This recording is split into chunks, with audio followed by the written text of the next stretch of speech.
राधे राधे, जय श्री कृष्णा। आज सुनते हैं माघ महात्म का तीसरा अध्याय। तब राजा दिलीप कहने लगे, महाराज यह पर्वत कितना ऊंचा और कितना लंबा चौड़ा है।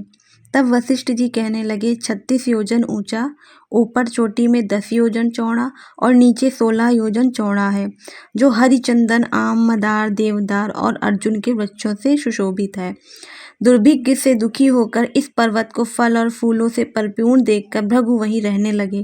यहाँ पर कंदराओं, वनों और उपवनों में बहुत दिनों तक तप करते रहे।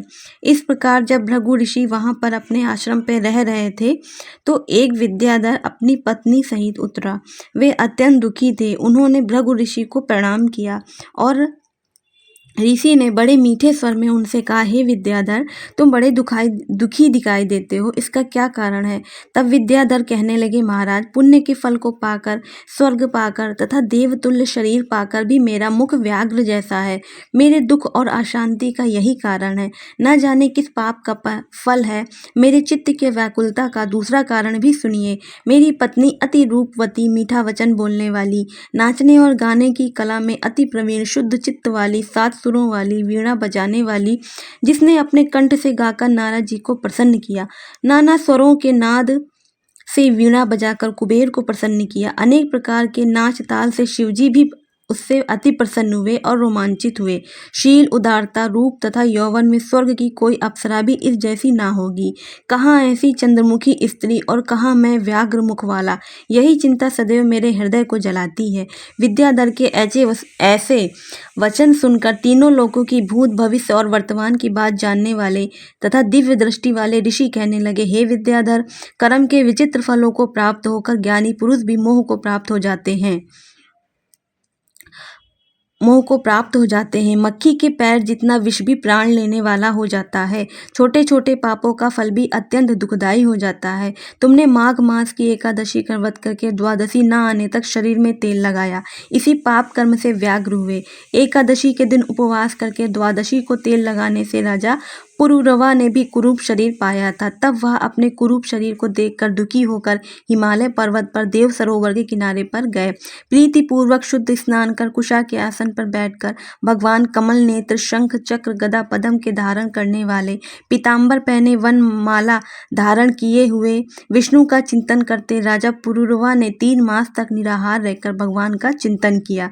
इस प्रकार 7 जन्मों में प्रसन्न होने वाले भगवान राजा के 3 महीने के तप से ही अति प्रसन्न हो गए और माघ की शुक्ल पक्ष की एकादशी को प्रसन्न होकर भगवान ने अपने शंख के जल से राजा को पवित्र किया। भगवान ने उसके तेल लगाने की बात याद दिलाकर सुंदर देवताओं का सा रूप दिया, जिसको देखकर उर्वशी भी उसको चाहने लगी और राजा कृत होकर अपनी पुरी को चला गया।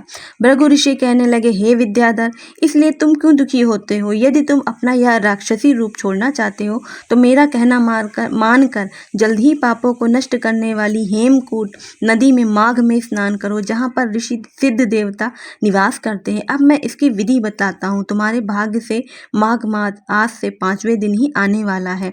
पौष शुक्ल एकादशी से इस व्रत को आरंभ करो। भूमि पर सोना, जितेंद्रिय रहकर दिन में 3 समय स्नान करके महीना भर निराहार रहो। सब भोगों को त्याग कर तीनों समय भगवान विष्णु का पूजन करो। जब तुम द्वादशी को शिव जी स्तोत्र और मंत्रों से पूजन करोगे तो तुम्हारा मुख देखकर सभी चकित हो जाएंगे और तुम अपनी पत्नी के साथ सुखपूर्वक क्रीड़ा करोगे। माघ मास के प्रभाव को जानकर सदा माघ में स्नान करो। पाप दरिद्रता से बचने के लिए मनुष्य को सदा यत्न से माघ मास का स्नान करना चाहिए। स्नान करने वाला इस लोक तथा परलोक में सदा सुख पाता है। वशिष्ठ जी कहते हैं, हे दिलीप, भृगु जी के यह वचन सुनकर वह विद्याधर अपनी पत्नी सहित उसी स्थान पर पर्वत के झरने में माघ का स्नान करता रहा और उसके प्रभाव से उसका मुख देव सदृश हो गया और वह मणिग्रीव पर्वत पर आनंद से रहने लगे।